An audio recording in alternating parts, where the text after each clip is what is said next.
সুপ্রিয় দর্শক, আপনারা দেখছেন এসপিএন বাংলা টিভি। দেখুন ও সাবস্ক্রাইব করুন এসপিএন বাংলা টিভি, দেশ ও মানুষের কথা বলে। আজকের এখানে চেক গ্রহণ করতে আসছেন যে সকল ছাত্রছাত্রীরা এবং বা তাদের পরিবারের পক্ষ থেকে, সেই সকল সাংবাদিক পরিবার এবং অন্যান্য সকলকে আমি শুভেচ্ছা জানাই, ধন্যবাদ জানাই, সালাম জানাই। আমি আজকেই প্রথম আমার প্রতিমন্ত্রী মহোদয় সহ সাংবাদিক কল্যাণ ট্রাস্টের সঙ্গে পরিচিত হলাম ফিজিক্যালি। মাঝে মধ্যে আগে পত্রপত্রিকায় সংবাদ দেখতাম। সর্বশক্তিমানের কাছে শুকর আদায় করছি যে এই দায়িত্ব পালন করার সঙ্গে সংশ্লিষ্ট হতে পেরেছি। সেই জন্য আমাদের দেশে গণমাধ্যম, সাংবাদিকতা, এটা এ পর্যন্ত দেশের যতগুলি অর্জন, সবগুলি অর্জনের পিছনে জনগণ এবং গণমাধ্যম, এই দুটোই হচ্ছে সবচেয়ে বড় সম্পদ। জনগণ যা যখন চেয়েছে এবং যখন গণবিস্ফোরণের মধ্য দিয়ে তা অর্জন হয়েছে, তখন সেই গণবিস্ফোরণকে সবচেয়ে বেশি সহযোগিতা করে, নৈতিক সমর্থন জানিয়ে তাদেরকে জড়ো করার সকল সহযোগিতা করেছে গণমাধ্যম। এবং সেই কাজটাই করেন সাংবাদিকতা পেশার সঙ্গে যারা জড়িত আপনারা। পৃথিবীর কোনো দেশেই সাংবাদিকতা কোনো ধনীদের কাজ না। যারা এই পেশা বেছে নেন তারা নিশ্চয়ই বিদ্যমান হওয়ার জন্য বেছে নেন না। এটা অনেকটা সহজাত। সেই কারণে সম্মান, শ্রদ্ধা, মর্যাদাই হচ্ছে বেসিক্যালি আপনারা যারা এই পেশায় আছেন সেই পেশার প্রধান চাওয়া। আমাদের সরকারও আমরা সেটা বুঝি, এবং বুঝি বলেই আমরাও আমাদের সমস্ত পরিকল্পনার মধ্যে এটাকে একটা পরিকল্পনা রেখেছি যে এই পেশার মানুষদেরকে সম্মান এবং মর্যাদায় কীভাবে ভূষিত করা যায়, এবং তাদের পরিবারের মেধাবী সন্তানদের যে আজকে একটা প্রতীকী চেক বিতরণ করা হবে, এই অর্থটা তেমন একটা পরিমাণগতভাবে খুব গুরুত্বপূর্ণ না, কিন্তু সম্মান, মর্যাদা, রাষ্ট্র তাকে অনুভব করে, তাকে সম্মান করে, মর্যাদা দেয়, তাকে সহানুভূতি আছে, এর প্রমাণটাই কিন্তু আজকের এই চেক বিতরণ অনুষ্ঠানের মূল প্রতিফলন। সাংবাদিক সমাজ, গণমাধ্যম আমাদের দেশে নানান রকম একটা জটিল পরিস্থিতির মধ্যে পড়ে আছে। আপনারা সবাই তা কম বেশি জানেন। অনেক গণমাধ্যম প্রতিষ্ঠান আছে যে জনগণের কাছে তথ্য সরবরাহ করাটা তার প্রধান লক্ষ্য বাদ দিয়ে তারা অন্যান্য এজেন্ডা নিয়ে ব্যস্ত আছেন।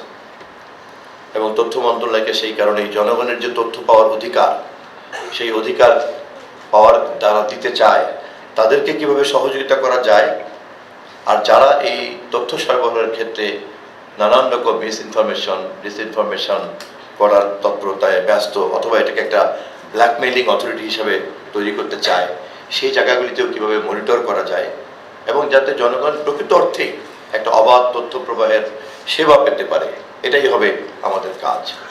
এবং সেই কাজ যেহেতু সাংবাদিক সমাজ ছাড়া সম্ভব না, সে কারণে আমাদের মনোযোগের মন্ত্রণালয়ের প্রধান মনোযোগের কেন্দ্রবিন্দু হবেন আপনারা। আর আপনাদেরকে মনোযোগ দিতে গেলেই আপনাদের মনোযোগ যেহেতু পরিবারকে নিয়ে, আপনার সন্তানকে নিয়ে, আপনার সন্তানের ভবিষ্যৎকে নিয়ে, আমরা সেই মনোযোগের অংশীদার থাকতে চাই। কল্যাণ ট্রাস্টের এই উদ্যোগের সঙ্গে মন্ত্রণালয়, সে কারণেই আমি চেয়ারম্যান হিসাবে আপনাদের সবাইকে আমাদের এই অনুভূতির কথাটা জানিয়ে রাখলাম যে অর্থের বিবেচনায় আমাদের এই উদ্যোগকে আপনারা বিবেচনা করবেন না, আপনারা বিবেচনা করবেন আমাদের সাংবাদিকদের প্রতি আমাদের সম্মান, মর্যাদা এবং আন্তরিকতার জায়গা থেকে। প্রবীণ সাংবাদিকের বিষয়টা একটু আগেই আমরা আলাপ করেছি। ব্যবস্থাপনা পরিচালক আবদুল্লাহ সাহেব নিজেও ছিলেন, উনি নিজেই এজেন্ডা উপস্থাপন করেছেন।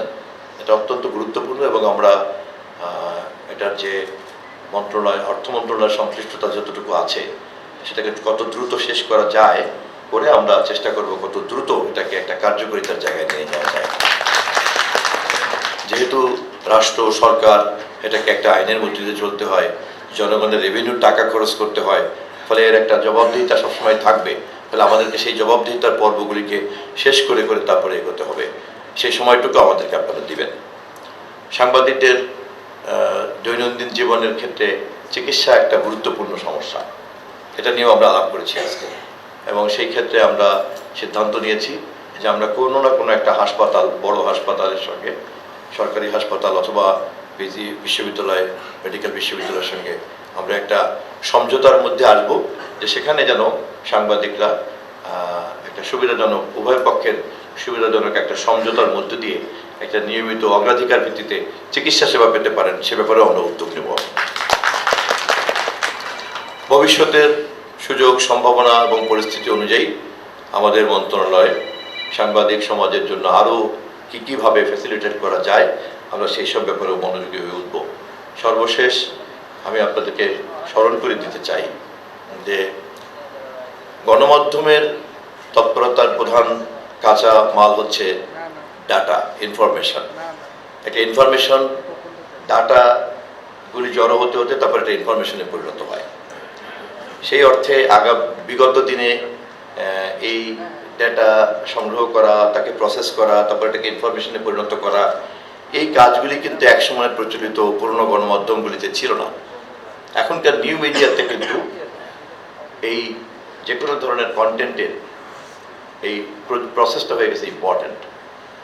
তো সেই কারণে আমি আপনাদেরকে জাস্ট বিনয়ের সঙ্গে মনে করিয়ে রাখতে চাই, যেহেতু এখানে সাংবাদিকরা আছেন, সাংবাদিকের পরিবারের সবাই আছেন, সংশ্লিষ্ট কর্মকর্তারা আছেন, আমরা তথ্য মন্ত্রণালয় খুব দ্রুতই তথ্যের একটা সংজ্ঞা নির্ধারণ করব, যা আধুনিক এই যে ব্যবস্থা, পরিস্থিতি, অবস্থা, এর সঙ্গে সঠিকভাবে যে এটার যে পূর্ণ সংজ্ঞা নির্ধারণ করা, সেটা আমরা নির্ধারণ করব এবং সেই আলোকেই সাংবাদিকের সংজ্ঞা, সেই আলোকে অন্যান্য সমস্ত সংজ্ঞাগুলিকে আমরা নির্ধারণ করে আমরা নতুন করে একটা পথ নকশা তৈরি করব।